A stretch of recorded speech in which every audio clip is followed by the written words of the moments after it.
الحمد لله رب العالمين وصلى اللهم وسلم على نبينا محمد وصحبه أجمعين ودرسي لح يا لباتنات دروستني بشا محرم بإذن الله تبارك وتعالى يولي زكدي قيبتي أيام كجرنا masaladii u dambeysay oo ahayd aan nidhi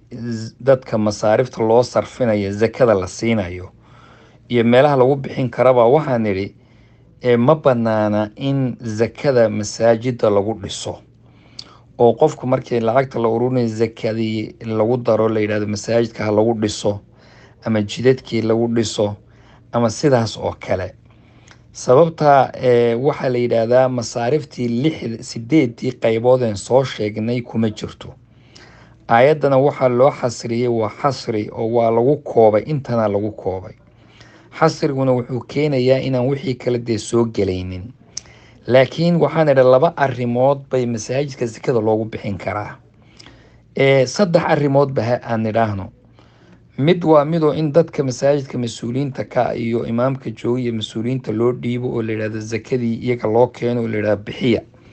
iyagu markaa masaariftii sideedii meelood ee lagu bixin jiray bay ku bixinayaan waa dad loo aaminay waa dad lagu aamini kara diintooda marka iyagaa dhiibaya taas waad u dhiibi kartaa adigu masaajidka waad ku bixin kartaa waa midda labaad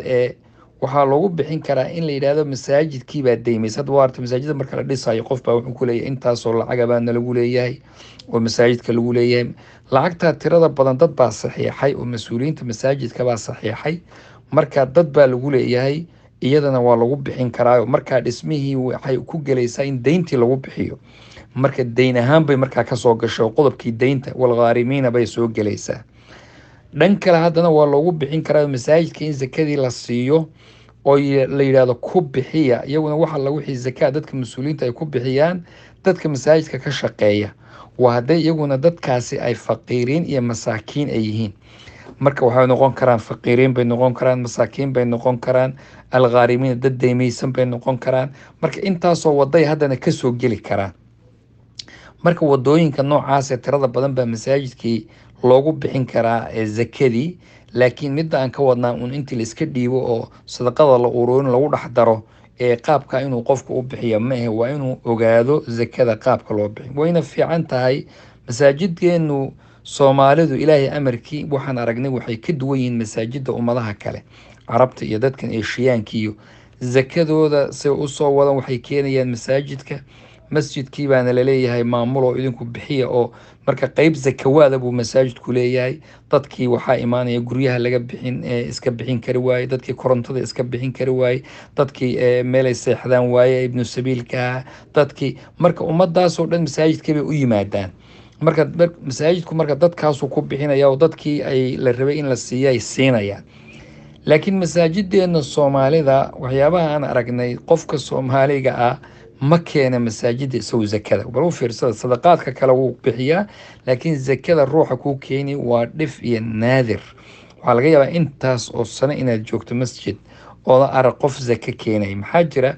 qof walba isagaa dee bixinayo oo faqiiradii iyo masaakiintiisii iyo qaraabadiisii buu u diray wayna fiican tahay in qaraabada loo diro oo laba ajir bay leedahay oo ajru qaraab iyo ajru miskiin bay labadaba noqonaysaa marka ha loo diro oo maaragtay dadka sidaa loo gaarsiiyo laakiin masaajidii marar badan hadda tusaale masaajidkeena oo kale waxaa nidaam noo ah qof kasta oo safarahoo yimaada oo soo dhaca oo yidhaahdo meelaan dega ma haysto in 3 habeen hoteelka laga bixiyo waa qasab maxaa jira qofka muslimkii wuxuu kuu leeyahay dayf buu kuu leeyahay wuxuu kuu leeyahay rasuulka yidhi sala allahu alay slm hala karaameeyo qofka maaragtay dayfka oo martida marka waa inuu jiraan budget loogu talagalay oo gooni ah dad waxaa jira ku imaanayo albaabka soo istaaga oo dhahaya gurigii baana laga soo saaray korontadii baan iska bixin weyne masaajidkiina waxaa suuragalay inaaban qeyb noocaas loogu talagalayba aan la keenin ama ayna bow oolin marka waa howlo runtii iska jira oo noocaasa way jiraan ayib waajibka alwaajibu cala almuslim qofka muslimka waxaa waajib ku ah inuu u degdego bixinta zakada mar haddii sanad ku dhammaado fuqaradiina ay joogaan iyo dadkii la siin lahaana la hayo zakada hore ha laga bixiyo ma banaana zakada baa la in dib loo dhigo ilaa liasbaab sharciya inay jirto moogi waxaa ka mid ah asbaabta sharciga haddii fuqaradii marka qaar ay kaa maqan taho meeshaba ayna joogin ama lacagtii aad bixin lahayd baada markaa diyaar ku ahayn, waa asbaab suuragala inay mararka qaarkood dib u dhacdo. xalay baa waxaan ka hadlayay arrinta ku saabsan aakhiru zamaanka. marar waxaa jira ay badanayso maaragtay xooluhu iska badanayaan oo xitaa masaakiin wax la siiyo la waayo. waxaa laga yaabaa in dii lowdha miskiin wax la siiyaa la waayo inaad la yaabto. waxaa laakiin xaqiiq aan kuu sheegi karaa dadka hadda maraykanka jooga zakaatulfitriga, tusaale zakaatulfitriga waxaan idhi raashin ha lagu bixiyo. cala alqowli raajixna sida raajixa raashin baa lagu bixiyaa, lacag in la qaybiyo ma ah, waa in raashin loo bedelo oo raashinkii miskiinka la siiyo. waa sida nasku uu ku soo arooray. marka adoo wadamada reer galbeedka joogiya wadamadan dibadda wax raashin kaa qaata heli maysid. hal ruuxood raashin siisa ma helaysid. lacag waad siin kartaa qofku wuu kaa qaadan, laakiin raashin kaa qaadan xageen geyn buu ku leeyahay, raashin gurigii wuu ka buuxaay. marka waxyaabaha yacni loo soo daliishan karo inay jiri karaan marka qaarkood wixii wax kaa qaato in la waayo. waddankeenina gaajada ka jirta ayaad arki karaysaan iyo wax ka dhacaya. wallahu aclam.